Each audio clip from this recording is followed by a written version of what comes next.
आज मैं आपको सुनाऊंगा चालाक दर्जी की एक बहुत ही मजेदार स्टोरी। एक राजा को नए नए कपड़े पहनने का विचित्र शौक था। इसके लिए वो अपने खजाने का सबसे बड़ा भाग खर्च किया करता था। वो अपनी प्रजा पर बिल्कुल ध्यान नहीं देता था।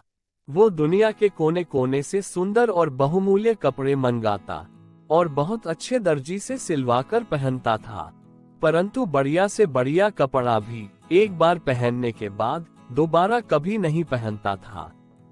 राजा के इस व्यवहार से राज्य की आर्थिक दशा पर बुरा प्रभाव पड़ रहा था।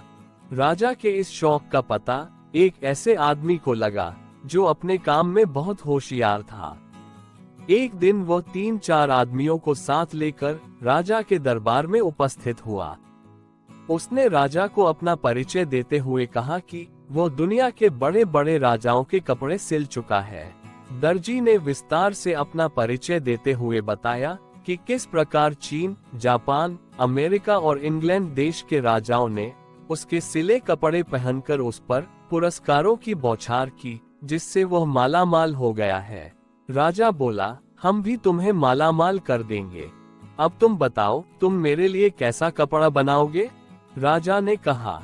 दर्जी बोला, हुजूर, मैं आपके लिए ऐसा कपड़ा तैयार करूंगा जिसे मूर्ख, बेईमान और अन्याय नहीं देख सकेगा। ऐसा कपड़ा दुनिया में किसी राजा महाराजा के पास नहीं है। आश्चर्य, आश्चर्य। राजा बोला, बेशक, तुम मेरे लिए ऐसा कपड़ा तैयार कर सकते हो। महाराज की जय हो। दर्जी बोला, परंतु हुजूर, कपड़ा मैं स्वयं अपने हाथों से बुनकर तैयार करता हूँ।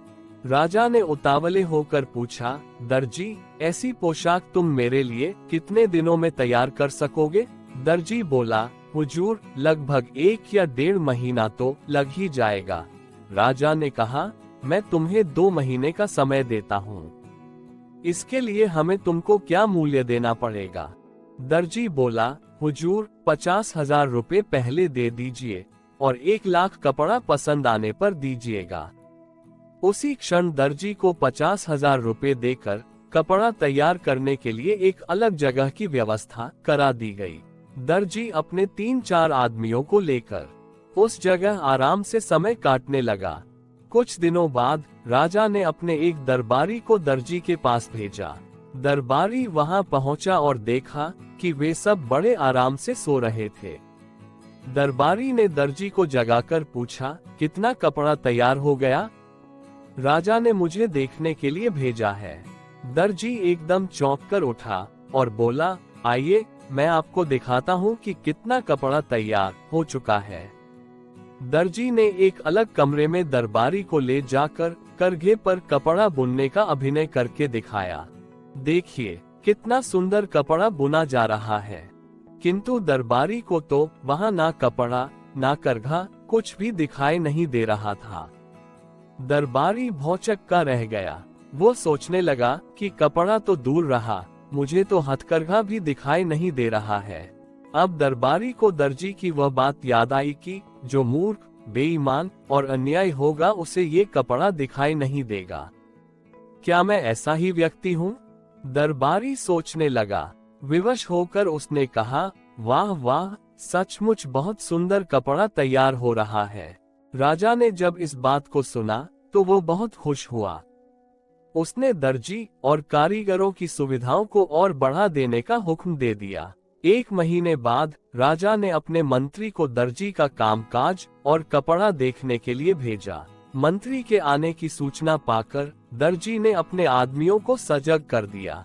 मंत्री जब दर्जी के पास पहुंचा तो वह अपने आदमियों के साथ कपड़ा काटने और सिलने का अभिनय कर रहा था। देखिए मंत्री जी, कितना सुंदर कपड़ा और कैसी सुंदर पोशाक तैयार हो रही है। दर्जी ने हवा में हाथ मारते हुए मंत्री को दिखाया, किंतु मंत्री बेचारा हक्का बक्का। उसने देखा कि दर्जी कैंची चला रहा है पर कपड़ा है ही नहीं। एक कारीगर सुई से सिलने का काम कर रहा है, परंतु उसके हाथ केवल अभिनय कर रहे हैं।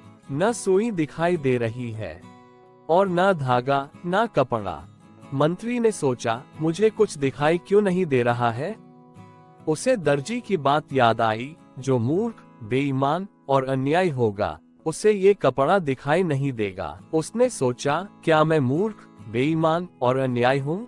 यदि राजा को ये पता चल जाएगा तो वह मुझे फांसी पर लटकवा देगा। विवश होकर मंत्री ने भी दर्जी की हाँ में हाँ मिलाई।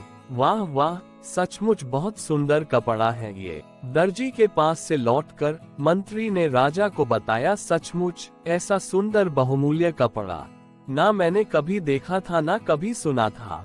ये सुनकर राजा बहुत खुश हुआ। दूसरे दिन दर्जी पोशाक तैयार करके दरबार में उपस्थित हुआ। आइए महाराज, पहनिए ये पोशाक, कितना सुंदर और बहुमूल्य कपड़ा हमने आपके लिए तैयार किया है। राजा भी भौंचक्का, क्योंकि उसे कोई कपड़ा दिखाई ही नहीं दे रहा था। उसने सोचा, क्या मैं मूर्ख, बेईमान और अन्याय हूँ? विवश होकर उसने भी वही कहा जो मंत्री और दरबारी ने कहा था। सचमुच ऐसा कपड़ा मैंने ना कभी देखा था, ना कभी पहना था। दर्जी ने राजा को शीशे के सामने खड़ा करके उसके सारे कपड़े उतरवा दिए और राजा को नई पोशाक पहनाने का अभिनय करने लगा। कभी वो बटन बंद करता, कभी काला सीधा करता।